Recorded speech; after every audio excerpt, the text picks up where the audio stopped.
Welcome back to BMS Podcast. It is your host, Odayo.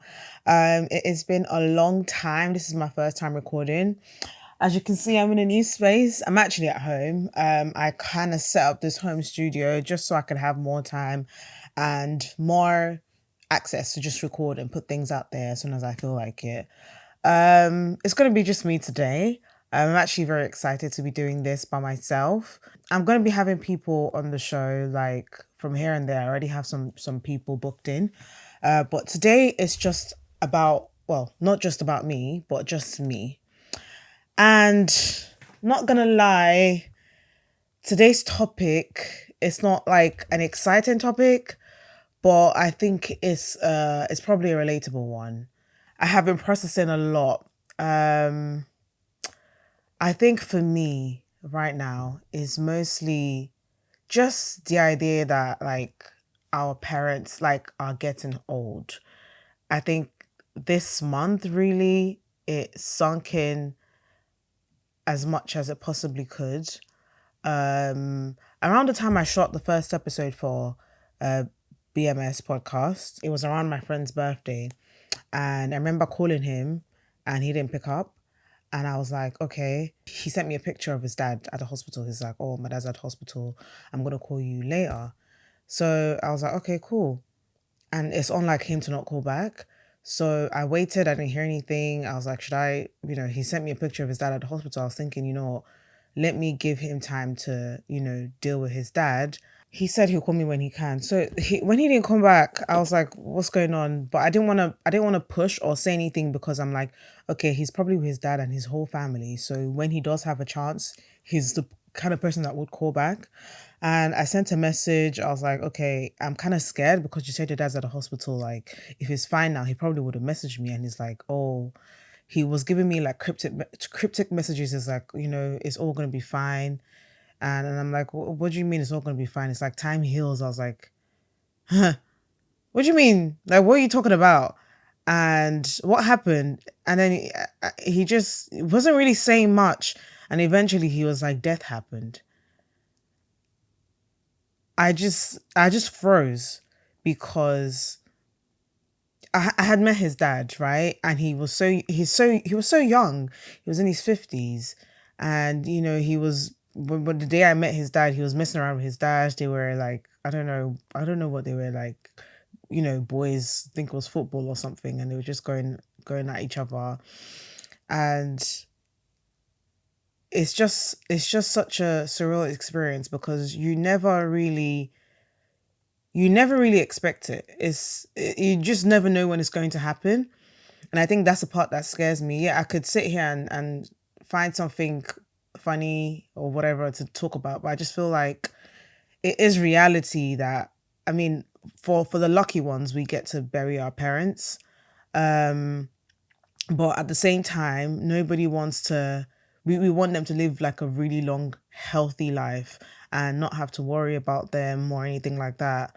Um, when he got the news, he's the eldest of, well, eldest son to five kids.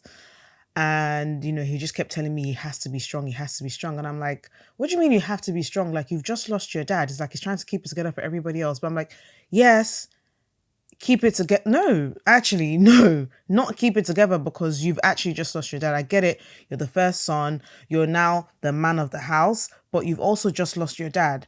And your families, they're all coming together. You should be as expressive or in the moment as you can be, and just lean on them as much as they're leaning on you, because yes, you're the oldest, you're the man of the house, but you've also just lost your dad. And I just can't believe the amount of pressure he's having to, or feel like he has to face, because of, but just by being the man. And as a friend, it can be very difficult to know how to deal with someone that's going through like grief, or someone that's just lost, a family member, and even worse, a parent. And it's not a parent that's barely in their lives. It's like an active parent. His dad was such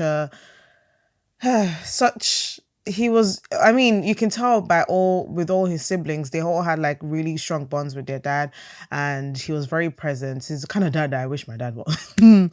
But yeah, and I think for me it's just like I didn't really know how to react to that or like what to say.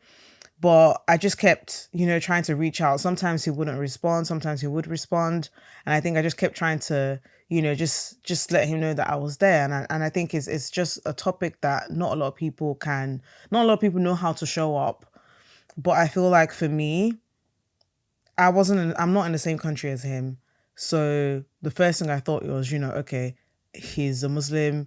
You probably have to do like a quick burial. Like if there's anything I can do, like plan from where I am and just help them with it. I feel like the most important thing is just trying to take care of the other things that they're probably going to be overlooking in their grief, and just trying to make sure that, they follow, like their daily needs are met, because it's easy. Like imagine, I can't even imagine, because it's just not an experience. And even if God forbid something like that happened to me, everybody's experiences, especially with grief, is unique. So yeah, I think for me it's just trying to be there for them as much as you can, and not with all those cliches or everything happens for a reason, because you cannot rationalize or justify or say anything to make or to take their grief away. I think it's just the only thing that you can do is just be there for them and try and support them in ways that they they cannot support themselves. Like if it's things like bringing them food, helping them with laundry, just things like that. I think it's the case. I think for me, because this happened last year, but it really hit home this month because I found that actually both my parents were hospitalized this month, and um, they are getting better. But I think the scary thing for me is just knowing that, because with my dad, I think it was a thing where he wasn't taking his medication, but just knowing the things that are present in my family in terms of like health wise, like you need to know your medical genetics. You need to understand your medical genetics, because there are things that run in my family, and I feel like I am susceptible to them. Like for example, high blood pressure. That's one thing that I know for a lot of family, or a lot of Nigerians, especially. We're more prone to getting high blood pressure. I think it's more to do with our diet. And based off of this, I actually went through like a one, well, it was supposed to be 3 days, a 5-day fast, because diabetes also runs in my family. Because in a way, I guess you could say that sugar is an addiction, and I have been having like the craziest sort of diets since I moved here. And I think I went through like a 3-day fast and eventually extended it to a 5-day fast, because it was a thing where I feel like I have to be on top of it now. The things that you do now, especially I'm 27 now, would would impact your life and your future moving forward. So I went through like a 5-day fast just to sort of have a cleanse and go back to eating like a proper diet, because the things that are, well, majority of the things that are I inherited with my family, or like I can inherit in my family, are preventable. I feel like a lot of us don't really pay attention to it, and those things are sort of catching up to us now. For example, my friend was talking about her NML, having a problem with her NML, and it's like, oh, she just was never really cautious of things like that. And I think that's, for me, it's like, especially now, I am very much into the whole idea of just taking care of myself and taking care of my health. And yeah, I feel like that would be the update for you guys. I'm sort of still processing um the issue with my parents, and I just feel like it's difficult because you don't want to imagine life without them. But me knowing how my brain works, like that's all I've been thinking about this week. And having fights with my mom about things that she should or should not be having, yelling at her for not having ice cream because you know you're diabetic. So it's like it's weird being in this position where you're now the one parenting your parents, telling them what they should or should not be doing, what they can or cannot have, what they're not allowed. It's like one is enough for you, or having to create a diet for my mom and telling her she shouldn't have or she cannot have this, and fighting with her about it, and her throwing tantrums. It's just weird when the roles start to reverse and you now being the adult of the adults. It's really weird, and it's even more scary because you know it pertains to their health. It's like, I don't want you to not be here anymore, so I need you to take care of yourself. And yeah, just having to understand that, having to come to terms with that their decisions can have such a grave consequence of whether or not they're going to remain here or not, is just a weird position to be in. And yeah, like that's what I've been dealing with. But I know this is February, it's the month of love.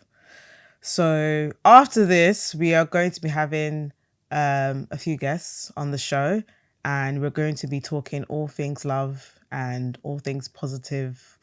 A lot more fun than this episode, but just to touch base and sort of test my new space. Let me know what you guys think, and let me know how you guys are feeling in terms of like understanding situations with our parents. If you're feeling to be more connective with them, because I feel like I'm really at that stage where I'm starting to be more forgiving of my mother, um, of her shortcomings, and just understanding she's just a girl, a very annoying one, but she's just a girl nonetheless. Um, but yeah, let me know how you guys feel about just being just parenting your parents and being the level-headed one, the responsible one as they age. Um, but yeah, I'm gonna leave my socials here. It was nice catching up with you guys. I cannot wait for the next episode, and I hope to see you soon. Take care. Bye.